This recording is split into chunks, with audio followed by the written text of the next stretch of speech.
अब अगली सूची में कब चौंकाने वाले हैं? भुवनेश जी जल्दी ही आएगी। पढ़ी है, मैं भी था 2-3 4 सभाओं में। जिस तरीके से मुखर है बीजेपी सनातन धर्म पर स्टालिन के बेटे की टिप्पणी को लेकर, तो क्या मध्य प्रदेश चुनाव में भी ये मुद्दा रहेगा? अरे मुद्दा मध्य प्रदेश नहीं, देश का मुद्दा है, ये दुनिया का मुद्दा है। अब बची 2 गारंटी, उनमें एक ओपीएस है और एक कर्ज माफी। भुवनेश जी, ये सिवाय झूठ के अलावा कुछ नहीं है। विकास और गरीब कल्याण को जनता का अपार समर्थन है, जिसको मांगने के लिए हम निकले हैं। अभी आप जब घूम रहे हैं तो क्या लगता है, एंटी इनकम्बेंसी या प्रो इनकम्बेंसी? सरकार में इतने लंबे समय रहने के बाद जनता के पास आशीर्वाद मांगने जाने का नैतिक साहस अगर किसी के पास है इस देश की राजनीति में, तो वो सिर्फ और सिर्फ भारतीय जनता पार्टी के पास है। भुवनेश सेंगर, और स्वागत है आपका दिल लपेटा में। मध्य प्रदेश में बीजेपी निकली है जनता का आशीर्वाद लेने के लिए, और बीजेपी के संगठन की नैया के खेवैया वीडी शर्मा जी और बीजेपी के दिग्गज नेता केंद्रीय मंत्री प्रहलाद पटेल जी हमारे साथ में हैं। उसी रथ में है जिससे जन आशीर्वाद यात्रा निकल रही है। 5 जगहों से जन आशीर्वाद की यात्रा है, और अब तक का क्या लगता है कि जनता का आशीर्वाद कितना लगता है? भुवनेश जी, भारतीय जनता पार्टी मध्य प्रदेश ने जो जन आशीर्वाद यात्राएं निकाली हैं, और इस बार हमने 5 क्षेत्रों से जन आशीर्वाद निकली हैं।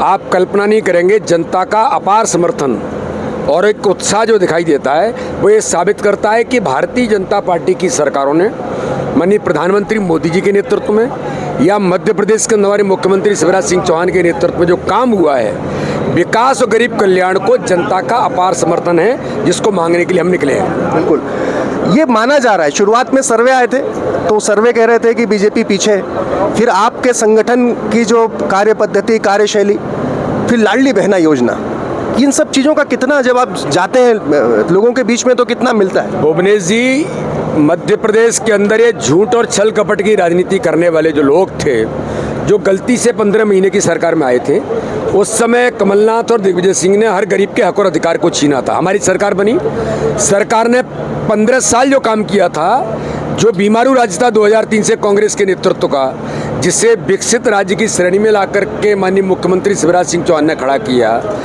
और फिर इसके बाद हमारी सरकार बनी, उन गरीबों को हक और अधिकार दिया। तो भारतीय जनता पार्टी की सरकार ने जिस प्रकार से हर गरीब के जीवन को बदलने का काम किया है, ये कहीं न कहीं ये साबित करता है कि जनता का जो आशीर्वाद है, उन गरीब कल्याण को, जो लोगों का जीवन बदल रहा है माननीय प्रधानमंत्री मोदी जी के नेतृत्व में। तो मोदी जी का नेतृत्व, विकास और गरीब कल्याण की हमारी योजनाएं, और भारतीय जनता पार्टी का संगठन, ये हमारी ताकत है। भारतीय जनता पार्टी का बूथ बूथ का सशक्त संगठन। हमने तय किया कि प्रत्येक बूथ पर Bharatiya Janata party digital booth बनाएगी, पन्ना प्रमुख, पन्ना समिति, और आज इतना बड़ा नेटवर्क 41 लाख लोग भारतीय जनता पार्टी के कार्यकर्ता भुवनेश जी डिजिटली इनरोल होकर के प्रत्यक्ष काम में जुटे हैं। प्रधानमंत्री गरीब कल्याण की योजनाओं को जमीन पर बूथ बूथ पर उतार रहे हैं। मैंने भी जमीनी तौर पर एक बात और देखी, खास तौर पर आपके कार्यकाल की, कि आपने पार्टी में एक नई जनरेशन की एंट्री का रास्ता बड़ा पुख्ता किया, खास तौर पर युवाओं के लिए, और आपने बड़ी सख्ती से लागू किया। ये बहुत मुश्किल होता है सियासत में इतने सारे दबाव को झेलते हुए। आपने अगर तय किया कि मंडल अध्यक्ष की जो आयु है वो 40 वर्ष होनी चाहिए, तो उसके ऊपर आप स्थिर रहे। ये सब चीज़ें अब जब देख रही हैं, आप कार्यकर्ताओं के बीच जाते हैं, तो उसका जब परिणाम आता है, आप किसी पेड़ को लगाते हैं, उसके बाद जब उसके फल दिखते हैं। देखिए, भारतीय जनता पार्टी का नेतृत्व श्रद्धेय ठाकरे जी से लेकर के राजमाता सिंधिया से लेकर के जब से रहा है, सुंदर सिंह भंडारी, प्यारेलाल खंडेलवाल, इन लोगों ने भाजपा को ये स्वरूप दिया, और नई जनरेशन को, नेचुरल लीडरशिप को खड़ा करना। आज हम देखते हैं कि माननीय शिवराज सिंह चौहान, प्रहलाद पटेल, कैलाश विजयवर्गीय, ऐसे लोगों को भी एक श्रेणी खड़ी की। आज के समय में भी आज मेरे जैसे कार्यकर्ता को अवसर मिला है, तो हमारा ये प्रयास है कि आगामी आने वाली 20 साल की भारतीय जनता पार्टी, तो जो आपने कहा कि मंडल अध्यक्षों से लेकर के जो नई उम्र के लोग आए हैं, ये आज तैयार हो रहे हैं, अपने आप को एक अच्छे कार्यकर्ता बनाने की भूमिका में है, और एक अच्छा नेतृत्व कैसे दे सके। तो इसलिए आगामी समय की भारतीय जनता पार्टी है जो खड़ी होने का प्रयास सब मिल करके कर रहे हैं। लेकिन भाजपा में सामूहिक नेतृत्व होता है, ये निर्णय करना है, कुछ आगे बढ़ना है, तो सब मिल करके ही सोचते हैं, और यही भारतीय जनता पार्टी की ताकत है।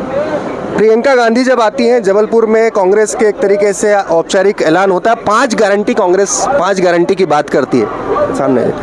5 गारंटी की जब बात होती है उसमें से वो दिन है और आज का दिन है, ये लगता है कि उसमें से 4 गारंटी तो बीजेपी ने हवा कर दी। अब बची 2 गारंटी, उनमें एक ओपीएस है और एक कर्ज माफी। भुवनेश जी, ये सिवाय झूठ के अलावा कुछ नहीं है। 2018 में इन्होंने कर्ज माफी की बात कही थी। राहुल गांधी ने कहा था कि मैं अगर 10 दिन में नहीं हुई तो मैं मुख्यमंत्री हटा दूंगा। क्या हुआ उसका? बल्कि किसान ब्याज में डूब गए।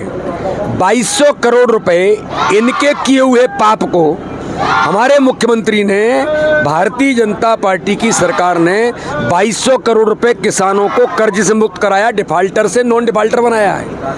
एक और कांग्रेस अगर किसी बात की गारंटी दे सकती है और है इस देश के अंदर, तो प्रधानमंत्री मोदी जी ने कहा कांग्रेस किसी बात की गारंटी है तो भ्रष्टाचार की गारंटी है।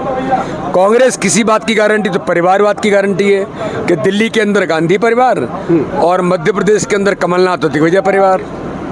कांग्रेस किसी बात की गारंटी है तो तुष्टीकरण की गारंटी है कि सनातन धर्म पर आक्रमण करने का काम कर रहे हैं। ये सवाल पूछने वाला था। लोग कह रहे हैं कि सनातन धर्म, मतलब उदयनिधि की जो टिप्पणी है, मैं भी था 2-3-4 सभाओं में, जिस तरीके से मुखर है बीजेपी सनातन धर्म पर स्टालिन के बेटे की टिप्पणी को लेकर, तो क्या मध्य प्रदेश चुनाव में भी ये मुद्दा रहेगा? अरे मुद्दा मध्य प्रदेश नहीं, देश का मुद्दा है, ये दुनिया का मुद्दा है।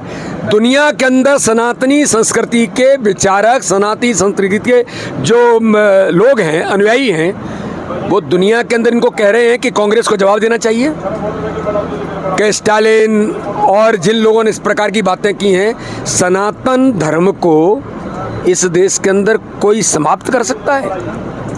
किसी की क्षमताएं हैं, हम गलत शब्दों का उपयोग नहीं कर सकते, हम जिम्मेदारी पर हैं।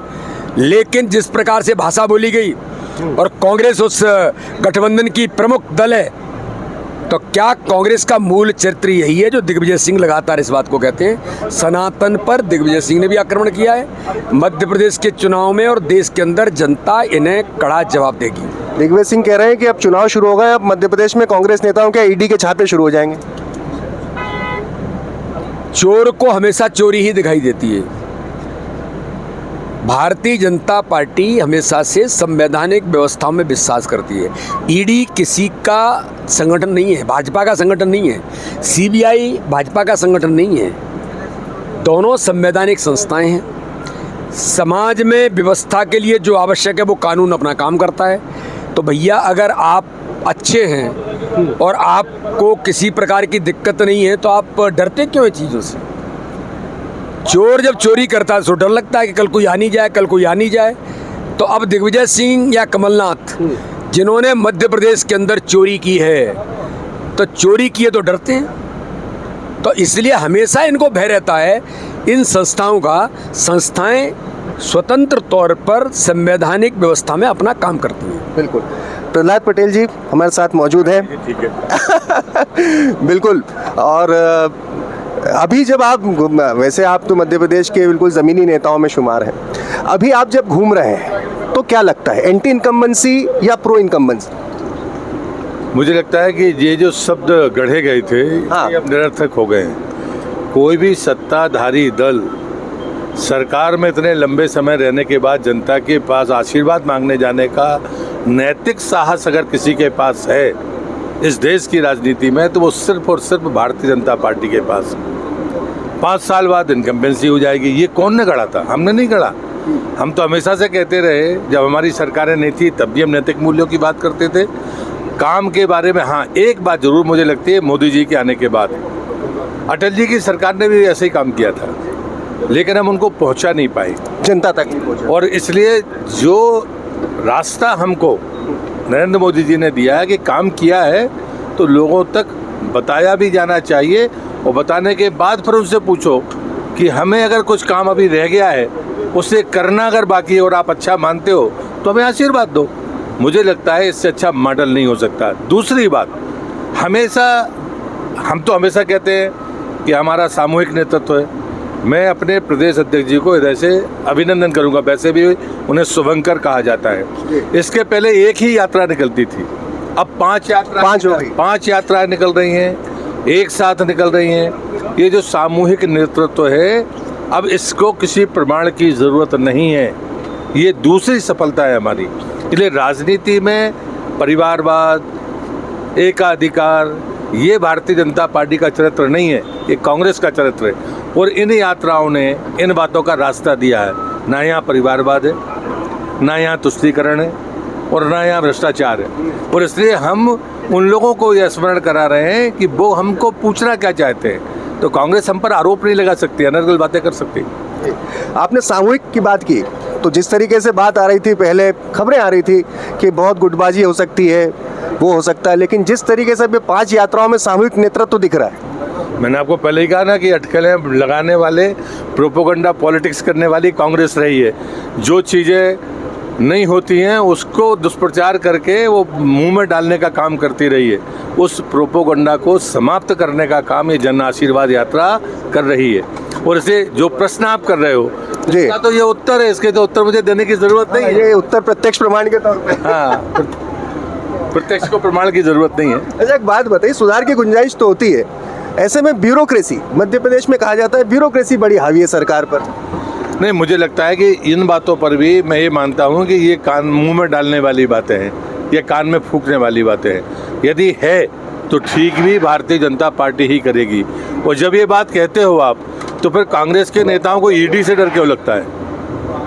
हमारे नेताओं को तो ईडी से डर नहीं लगा। और इसलिए मुझे लगता है कि ब्यूरोक्रेसी के बारे में भी ये भ्रम फैलाना, ताकि लोगों के मन में वो हो। लेकिन कांग्रेस के लोगों को ईडी से डर लग रहा है, इसका मतलब है कि मध्य प्रदेश में भी व्यवस्था बहुत हद तक ठीक है। जी, अच्छा, एक बात बताइए प्रहलाद भाई, अगर जो वर्तमान स्थिति है, अब 5 जन आशीर्वाद यात्रा निकली है, तो अब कांग्रेस प्लान कर रही है कि वो जन आक्रोश यात्रा निकालेगी, उस पर क्या कहें? नकल करने के अलावा कांग्रेस के पास कुछ बचा नहीं है। उनके पास कुछ बताने के लिए नहीं है, नंबर 1। क्योंकि जो 3 चीज़ें मैं कहता हूँ, यदि हम कहते हैं कि मोदी जी की जो भी योजना है वो नारी सम्मान के लिए है, अगर जिन लोगों को लक्षित तौर पर मिल गया, मतलब आप मानते हैं कि 11 करोड़ से ज़्यादा परिवारों को शौचालय मिल जाए और वो एक पंचवर्षीय योजना में टास्क पूरा हो जाए। अभी 4 साल पूरे हुए 2019 के चुनाव के बाद, 3 करोड़ की जगह पर 13 करोड़ परिवारों को पाइपलाइन से पानी पहुंच गया। उदाहरण के लिए मेरे पास लंबी सूची है, लेकिन हम ये कहते हैं कि जो लोग अभी बचे हुए हैं उन्हें देना। और एक बात मैं कांग्रेस से प्रश्न करता हूँ, 1950 का सर्वे था इस देश का कि दुनिया की आबादी का 18% भारत में रहते थे और पीने का मीठा पानी कुल 4% हमारे पास था 1950 में। कभी आपने 40 साल में इस डेफिसिट को पूरा करने के बारे में सोचा? एक नेता थे अटल बिहारी वाजपेयी, जिन्हें नदी जोड़ने की बात की थी, और दूसरे नेता है नरेंद्र मोदी, जिनने कैन बेतवा जोड़ने का संकल्प पूरा करने की तरफ उन्हें कदम भी बढ़ा दिया और बहुत जल्दी उसकी शुरुआत। चलिए, अब एक भाई साहब से एक सवाल है, प्रदेश अध्यक्ष वीडी भाई साहब से। पहली सूची लाकर तो चौंका दिया, उम्मीद नहीं थी, मतलब यूँ कहें कि आपने चुनाव का आगाज़ कर दिया, चुनाव के माहौल का भी नहीं था, माहौल का आगाज़ कर दिया। अब अगली सूची में कब चौंकाने वाले हैं? भुवनेश जी जल्दी ही आएगी। आज आपसे आप इस संबंध में मुझसे आज बात कर रहे हैं, तो जल्दी जो मैंने कहा था वो जल्दी ही आएगी। जल्दी आएगी। अच्छा, मुझे मेरा एक सवाल था, जो पहली सूची आने के बाद कई जगहों पर खबरें आई कि कहीं विरोध की या फिर वो प्रदर्शन कर रहे हैं, बीजेपी के ही लोग हैं, उनको लेकर पार्टी की क्या रणनीति है? भुवनेश जी, इसके बारे में मेरा कहना है, भारतीय जनता पार्टी एक ऐसा दल है, कार्यकर्ता आधारित है, और दुनिया का सबसे बड़ा दल है। पंच सरपंच से लेकर के प्रधानमंत्री तक जिसका हो, राष्ट्रपति जिस दल का हो, वहाँ क्या मनुष्यों के संगठन में थोड़ी बहुत राजनीति है ना? तो राजनीति में मन के अंदर तो हर किसी का आता है, लेकिन ये भारतीय जनता पार्टी के कार्यकर्ताओं पर हमें तो गर्व है कि 39 टिकट डिक्लेरेशन होने के बाद कार्यकर्ताओं ने, किसी ने अगर कहा, जिसको लोग विरोध कहते हैं, विरोध नहीं, वो कहते हैं कि हमें हमारे भाई को मिलना चाहिए था, हमारे इनको मिलना चाहिए था, लेकिन उन्होंने ये नहीं कहा कि हम ऐसा कर देंगे वैसा कर देंगे। तो भारतीय जनता पार्टी में एक व्यवस्था है, उसके अनुरूप सारी चीज़ें होती हैं। कहीं थोड़ा बहुत असंतोष कभी कभी होता है, मैंने कहा ना, मनुष्यों का संगठन है, कोई हम अगर ऐसे बड़े आदर्श हो जाएंगे फिर तो राजनीति करते हैं। तो कार्यकर्ताओं में एक व्यवस्था के तहत बातचीत होती है और कार्यकर्ता इस बात को मानता है। मुझे तो गर्व है भारतीय जनता पार्टी। क्राइटेरिया वही रहेगा जो विनेबिलिटी, जो आपने बहुत पहले कहा। बिल्कुल वही है, बिल्कुल वही है। जीतने जो जीतने वाले कार्यकर्ता होंगे वो लड़ेंगे। सर्वे आपके काफी पुख्ता है। सर्वे पुख्ता है और ऐतिहासिक बहुमत की सरकार। कितनी सीट? इस बार भारतीय जनता पार्टी बहुमत नहीं, प्रचंड बहुमत से जीत करके आएगी। चलिए, बहुत बहुत धन्यवाद बीडी भाई साहब। तो दिल लपेटा के लिए खास तौर पर बात करते हुए बीडी भाई साहब और प्रहलाद पटेल जी ने हमसे बात की है। हम इसी रथ में सवार हैं जिसमें ये जन आशीर्वाद यात्रा का रथ है, जिसमें तमाम दिग्गज नेता पूरे दौरे कर रहे हैं। 5 जगहों से निकला है और आखिरी में प्रधानमंत्री नरेंद्र मोदी जब 5 जगह की यात्रा भोपाल पहुंचेगी तो उम्मीद है कि प्रधानमंत्री नरेंद्र मोदी उसे संबोधित करेंगे। दिल लपेटा पर विधानसभा चुनाव की एक्सक्लूसिव कवरेज लगातार जारी रहेगी।